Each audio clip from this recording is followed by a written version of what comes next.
Gentlemen, I need you to stop scrolling right now because what I'm about to share with you in the next few minutes is the kind of stuff that nobody ever sits you down and teaches you. Not your dad, not your boys, not any relationship podcast you've ever half listened to in your car. I'm talking about something real, something that has quietly destroyed more relationships than cheating, more than money problems, more than any argument you've ever had. And most men, good men, men who genuinely love their partners, are completely blind to it. Here's the hard truth, and I say this with respect. You have been physically present in your relationship, but emotionally absent in ways you don't even realize. And she has felt that absence every single day. My name is Dr. Lisa Carter, and for the past 22 years, I have worked as a clinical relationship therapist, sitting across from real couples in their 40s, their 60s, their 70s, who came into my office not because they stopped loving each other, but because they stopped feeling each other. And what I discovered over those 2 decades changed everything I thought I knew about connection, about touch, about what a woman actually needs from the man she loves. Here's what nobody tells men. Women do not experience touch the way you do. For a man, touch is often physical first and emotional second. For a woman, especially a mature woman who has lived, loved, and been hurt, touch is emotional first, always. Her nervous system is wired differently. When you reach for her, her brain is not just registering sensation. It is asking a question, a deeply instinctive question. Am I safe here? Am I seen here? Does this man actually notice me? And depending on how you touch her, where you touch her, how intentional you are, how present you are in that moment, her nervous system answers that question before she even has time to think about it. And I promise you, gentlemen, that answer shapes everything. It shapes how emotionally open she is with you. It shapes how warm she feels toward you. It shapes whether she leans in or slowly, quietly pulls away. And most men never even know the question was being asked. Now I want you to do something for me right now. Think honestly. When was the last time your partner felt truly noticed by you? Not appreciated, not thanked for what she does. Truly noticed. As a woman, as a human being with tension in her body and weight on her shoulders and quiet emotions she hasn't found the words for yet. Because here is something that took me years of sitting in therapy rooms to fully understand. The loneliest feeling a woman can experience is not being alone. It is being invisible to the person who is supposed to see her most clearly. And I have watched that invisible feeling slowly hollow out relationships that had every reason to thrive. So today, I am going to walk you through 7 specific areas of a woman's body. Not in a crude way, not as some kind of manipulation playbook, but as emotional access points, places where your touch, when done with presence and genuine intention, communicates something that words almost never can. These are the places where connection either lives or quietly dies. And by the end of this video, you are going to see your relationship completely differently. Now, before we dive in, if you are the kind of man who genuinely wants to show up better for his partner, go ahead and subscribe to this channel right now. Every week I break down the real psychology behind what keeps relationships alive and what silently tears them apart. Not surface level fluff, real clinical insight. Hit that subscribe button and let's get into it. The first place, and this one catches almost every man off guard, is her hands. Not her body, not her lips, her hands. Most men treat hand-holding like a courtesy, something you do crossing the street or walking into a restaurant. But neurologically, the hands are one of the most powerful emotional bonding points in the entire human body. When you take a woman's hand slowly, deliberately, with real intention, not out of habit, not as a reflex, you trigger a measurable release of oxytocin. That's the bonding hormone, the trust hormone, the one that tells her brain on a chemical level, I am safe with this person. But here is the part that matters. There is a massive difference between holding a hand and connecting through it. One is a gesture, the other is a conversation. I worked with a couple a few years back, married 31 years. Quiet man, genuinely devoted to his wife. During one session, she looked at him and said something that made the entire room go still. She said, I cannot remember the last time you held my hand like you actually wanted to. He didn't argue, he just went quiet, because he knew she was right. The following week, he came back and told me something had happened. They were sitting on the couch one evening, nothing special about the moment. And he reached over, picked up her hand gently and just held it. Didn't say a word. Within a few minutes, she leaned her head onto his shoulder. He told me that hadn't happened in over 3 years. That's the power of intentional touch. Slow, warm, present, no agenda. Your hands themselves communicate attentiveness, and attentiveness, gentlemen, is one of the most attractive qualities you can possess. The second zone carries an enormous amount of emotional weight, and most men walk right past it every single day. The nape of the neck, right where the hairline meets the skin. Think about what a woman's day actually looks like. The mental load she carries, the stress she absorbs, the tension she holds without ever saying a word about it. By the time evening arrives, her nervous system is still quietly fired up, still processing, still holding. When you walk up behind her and place your hand gently at the back of her neck, not grabbing, not squeezing, just resting, you are sending a direct signal to her nervous system that says, you can let go now, I've got you. I had a patient, let's call him Marcus, who told me he had completely lost emotional access to his wife. She had shut down, stopped opening up. He didn't know why. I gave him one simple thing to try. That week, he walked into the kitchen where she was standing at the counter, placed his hand softly at the back of her neck, and just stood there beside her. She froze. Then she exhaled, long and slow. When she turned around, her eyes were filled with tears. Not sad tears, relief. She told him later, "That was the first time in years I felt like you saw how tired I was without me having to explain it." One gesture, no words, everything changed. If this is already shifting the way you see connection, drop a comment below and tell me which one hit home for you so far. And if you haven't subscribed yet, do it right now. This community is built for men and women who want to go deeper than the surface. Hit that button and stay with me because we're just getting started. The third zone is the lower back, that quiet space right between the waist and the hips. When a man places his hand there gently while walking beside a woman, through a doorway, into a restaurant, across a parking lot, it sends a signal that words struggle to replicate. It says, I am with you, not ahead of you, not behind you, right beside you. It communicates partnership, presence. And it is subtle enough that it never feels possessive.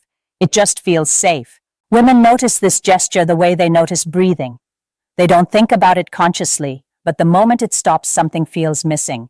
One woman told me something I have never forgotten. She said, I knew we were drifting apart when he stopped putting his hand on my back when we walked together. Not when they stopped going on dates, not when the conversations dried up, when the small gesture disappeared. Because small gestures are not small at all. They are the daily language of emotional intimacy. And when that language goes silent, the relationship starts to feel like a business arrangement. The fourth zone sits just behind the ear, right beneath the jawline. And this one requires something before anything else. It requires trust, because this area is close to her face, close to her senses, close to her personal space. A touch here, when rushed or poorly timed, creates tension instead of warmth. But when approached slowly, the way you might brush a loose strand of hair away from her face, it communicates something remarkably powerful, not desire in a loud way, tenderness in a quiet way. I spoke with a woman in her late 50s who had been married nearly 30 years. She told me something that genuinely broke my heart a little. She said, "Do you know the last time my husband tucked my hair behind my ear or touched my face gently? I honestly cannot remember." She was not complaining about passion. She was grieving tenderness, because over time, couples become functional. They pay the bills, they raise the kids, they manage the schedule. And somewhere in all of that efficiency, the gentleness gets left behind. And neither person even notices when it happens. A simple gesture in that quiet space behind her ear can bring all of that tenderness rushing back. But the key, always, is intention. Slow, relaxed, present, not rushed, present. The fifth zone is the space between her shoulder blades, right in the center of her back. And this one carries a meaning that goes deeper than most people realize. Think about it. That is one of the few places on the human body that we cannot see ourselves. It sits behind us, out of our own awareness, and because of that, it holds symbolic weight. When you place your hand there, gently, firmly, without urgency, the message is protection, not possession. Protection. It says, I've got your back, literally. I remember a couple I worked with, together for over 40 years. No betrayal, no dramatic collapse, just distance. The slow, quiet kind that creeps in when life gets busy and routines replace intimacy. The husband told me that one evening he walked up behind his wife while she was at the sink and placed his hand between her shoulder blades without even thinking about it. She leaned back into him. They stood there together for almost a full minute. She told him afterward, "For a moment I felt like I could finally breathe. One touch, 1 minute, more emotional healing than months of difficult conversations. Because touch bypasses the walls that words can trigger. It goes directly to the nervous system and says what words sometimes cannot. Now here's what I need you to sit with for a second. How many of these gestures have quietly disappeared from your relationship? Not because you stopped caring, because life got busy, routines formed, and attention drifted. If you're recognizing yourself in any of this, good. That recognition is the beginning. Relationships don't collapse overnight. They drift, and drift can be reversed with small, consistent, intentional moments of awareness. If this conversation is giving you that awareness, subscribe right now if you haven't already, because next week we go even deeper into the psychology of emotional connection and what mature love actually looks like when both partners are fully present. The sixth zone is near the inner thigh, close to the knee. And I want to approach this one carefully because it is frequently misunderstood. This is not about rushing toward intimacy. This is about pacing. Psychologically, this area lives in what therapists call a transitional space, close enough to signal desire, far enough away that it doesn't create pressure. When a man places his hand gently near this area while sitting close together, watching a movie, sitting on the couch, the body reads it as closeness, as warmth, as interest. But here is what separates the men who understand women from the men who don't. Patience. Lingering here without urgency, without agenda, communicates something incredibly powerful. It communicates respect. And in a long-term relationship, respect is not just a virtue. It is one of the deepest forms of attraction that exists. Women notice when a man is patient. They notice when his energy feels calm instead of urgent. That calm, that patience tells her she is not being handled. She is being cherished. And that difference changes everything. Now we have arrived at the seventh and final zone, and this one only works when everything we have discussed is already in place. Trust, gentleness, patience, presence. Without those things, this zone feels intrusive. With them, it becomes one of the most intimate emotional connections two people can share. The lower abdomen, just below the navel. And before you misread this has nothing to do with physical urgency. This area represents emotional vulnerability at its deepest level. Biologically, it is the center of the body, the area we instinctively protect most. When a woman allows you to rest your hand there gently, she is not just tolerating touch, she's trusting you with something instinctive and deep. I worked with a couple, 24 years together, who told me the warmth between them had simply faded, not from conflict, just from time.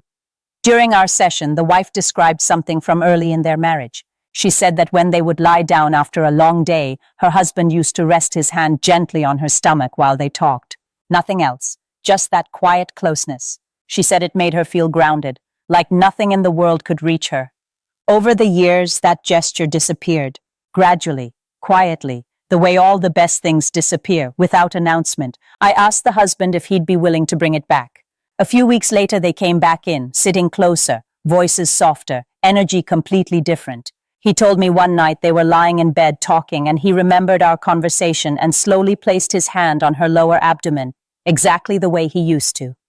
She didn't say a word, she just moved closer, and he told me, in that moment I understood something I had never understood before. The body remembers emotional safety, even after years of distance. You just have to remind it. Gentlemen, here is the truth beneath all 7 of these zones.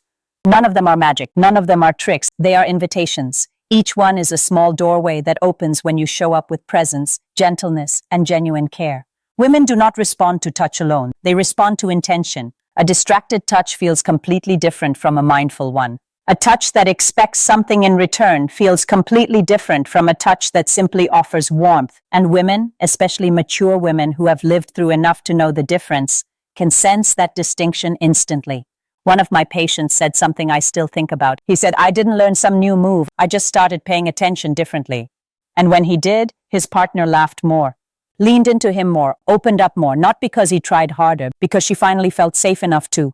That is the whole game right there, emotional safety. Build it with small, consistent, intentional gestures, and love does not just survive, it expands. So tonight or tomorrow morning or the next quiet moment you share, try one of these. Slowly, intentionally, not as a strategy, as a genuine expression of care. You might be stunned by what comes back to you. And if something in this video hit home for you today, I want to hear about it. Drop a comment below. Tell me which zone surprised you the most, or share a moment from your own relationship. Your story helps someone else feel less alone. If you got value out of this, like the video, share it with a man you think needs to hear this. Because sometimes one insight at exactly the right moment changes how a person shows up forever. Subscribe to this channel because every week we go deeper into the real psychology of love, connection, and what it actually takes to keep two people truly close. Until next time, remember this. She is not pulling away because she stopped loving you. She is pulling away because she stopped feeling seen. Start seeing her again in the small moments, in the quiet gestures, in the spaces between words. That is where real love lives, and that is exactly where it comes back to life.